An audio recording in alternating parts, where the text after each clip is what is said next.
Good morning dear children. तो आज हम चैप्टर 5 का थर्ड टॉपिक कराएंगे, यानी कि तीसरे ट्रैवलर के बारे में बताएंगे। तीसरा विदेशी यात्री जो भारत आया था वो था फ्रांसवा बर्नियर, एक विशिष्ट चिकित्सक, डॉक्टर विद डिफरेंस। तो फ्रांस से आया था इसलिए उसको फ्रांसवा बर्नियर उसका नाम पड़ा। इसमें आपका 2 पैराग्राफ इम्पोर्टेंट हैं।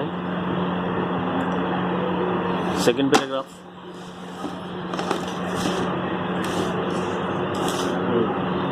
पैराग्राफ, में बताया गया है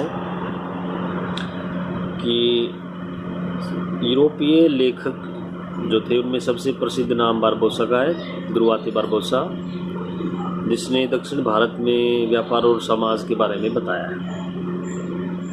उसके बाद 1600 ईस्वी के बाद भी बहुत सारे यूरोपियन यात्री भारत में आए थे, फ्रांस से भी, डच से भी। उसी में से एक नाम है जो बैप्टिस्ट टेवर्नियर, फ्रांस का था। उसने कम से कम 6 बार भारत की यात्रा की और भारत की व्यापारिक स्थितियों से वो ज़्यादा प्रभावित था।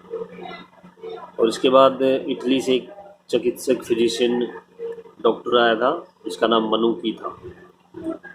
वो यूरोप नहीं गया, भारत में ही बस गया। तो इस पैराग्राफ में 3 यात्रियों के बारे में बताया गया, बारबोसा, टेवर्नियर, मनुकी। एक एक नंबर में इंफॉर्मेशन आ सकती है। फिर अब आते हैं बर्नियर के बारे में। बर्नियर जो था फ्रांस का रहने वाला था, फिजिशियन था, पॉलिटिकल फिलोसोफर था, हिस्टोरियन था। तो वो मुगल साम्राज्य के दौरान आया था अवसर की तलाश में, यानी कि काम की तलाश में।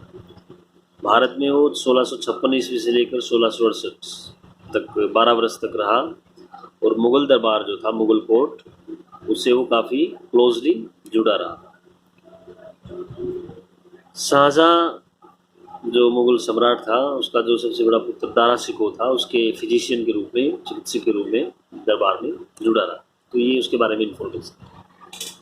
उसके बाद है उसने टॉपिक नंबर 3.1, पूर्व और पश्चिम की तुलना। पूर्व का मतलब इंडिया और पश्चिम की तुलना यूरोप, पश्चिम का मतलब है यूरोप। तो उसने किस तरह से भारत और यूरोप की तुलना की थी। बर्नियर ने बहुत सारे देश के कई भागों में यात्रा की थी और जो भी कुछ, जहाँ भी वो गया, उसने जो भी कुछ देखा उसकी स्थिति वो यूरोप से करता था। प्रमुख कृति, यानी कि उसने जो कुछ भी लिखा, किताब फ्रांस के शासक लुई को समर्पित किया।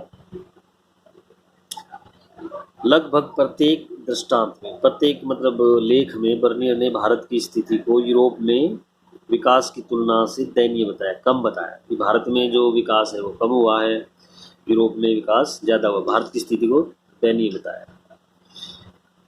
उसका आकलन हमेशा ठीक नहीं था, फिर भी उसके जो प्रकाशित हुए थे वो काफ़ी प्रसिद्ध हुए थे। इसमें एग्जाम्पल बताया गया है। फ्रांस में उसने 1771 प्रकाशित हुए इसके कार्य लेख और 5 वर्षों के अंदर ही उसने अंग्रेजी, डच, जर्मनी, इटाली भाषा में उनका ट्रांसलेट किया, जो भी उसने किताब लिखी थी।